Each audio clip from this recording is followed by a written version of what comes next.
My name is Leah. I have a company called The Green Bowl, and we're going to talk today about the various kinds of terrariums.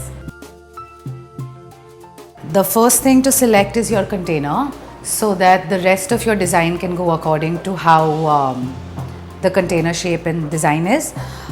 You can use a round fishbowl. You can use hanging terrarium bowls which you get online. You can use any old bottle, like an old drinking bottle, a honey bottle, an alcohol bottle, anything you like. This is an old perfume bottle. It's one of my first terrariums. It's about 6-8 months old by now. It's got a little money plant in it. So even something this tiny can be used. It's just up to you and how much you want to practice and how well you can do it. The first thing we need is to figure out our mud base. So this is the type of muds that we generally use. There's regular lal matti or red mud because some plants prefer a richer, more dense red mud base. There's coco peat, which is a mix basically of red mud and powdered coconut husk. After you put in the mud and the plants, we generally use some kind of pebbles on top to add a decorative element and a finished element, and also so that the mud doesn't fly and stuff when it's dry.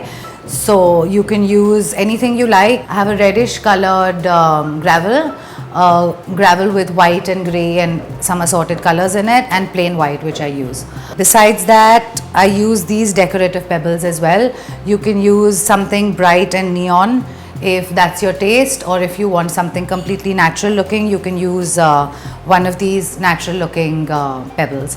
And I also use glass beads, and I use these multicolored gravel type beads for different things and for landscaping. For example, I use the blue ones to create water when I'm doing like a duck pond in a stream or something like that, anything really. These are little flat pebbles which I found to write a message on if you want to gift it to someone, like happy birthday or love you or whatever you want to put on these. These are the tools which we can use. When I started making terrariums, I started working from home really as a hobby, so I don't have any official technical tools as such. I use kitchen scissors a lot to trim and shape my plants.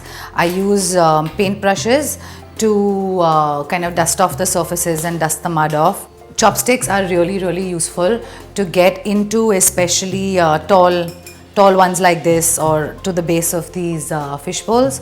And I just use like plastic takeaway spoons. You can use stuff you get in garden stores, the trowels and the forks and stuff like that. A pair of beauty tweezers is actually really useful when you're dealing with tiny plants, and to get into bottles like this which have a really narrow opening, tweezers are really good, tweezers or forceps or whatever. So these are the various figurines that you can use to add a little fun, a little quirky element, a little element of style to your terrarium if you like.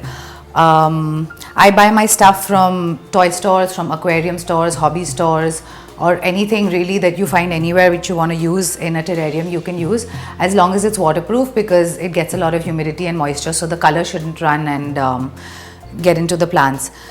Basically, you can use a little house like this.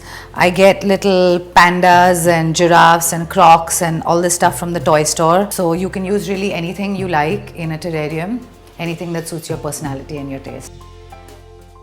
It's really important to use plants that are happy to live together, because they're different plants in a very small enclosed space, and they need to have the same requirement of light and moisture, etc.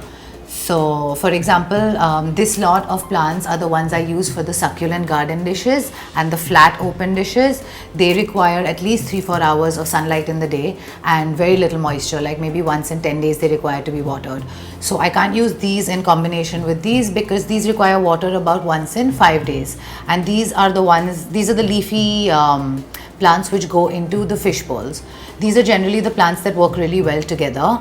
For example, this is a lemon spider, which is a really versatile and really hardy plant. So I use this in almost all my bowls because it looks beautiful and it adds a lovely green, fresh touch.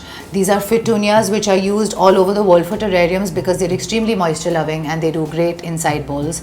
I tend to use a combination of maybe one pink like these syngoniums, or red. So a combination of pink, red, white, green, so that when you put them all together in one bowl, it looks more like a landscape than just one singular plant in a bowl. For example, if I wanted to show a Buddha sitting under a tree, I would use this Aurelia plant because it looks exactly like a tree, and it looks beautiful in the actual bowl. So in short, terrariums might look extremely elaborate and complicated, but they're really not. They're very simple to maintain. And unlike flowers which die in 4 or 5 days, these cost almost the same amount of money, but they can last you years, and it's extremely fulfilling and therapeutic to have plants at home that you can look after. They're extremely low maintenance because they need water just once in a while, and when you're traveling you can cover it and keep it as well for months. So it's perfect for people like us who are on the go and don't have a lot of time to dedicate to plants.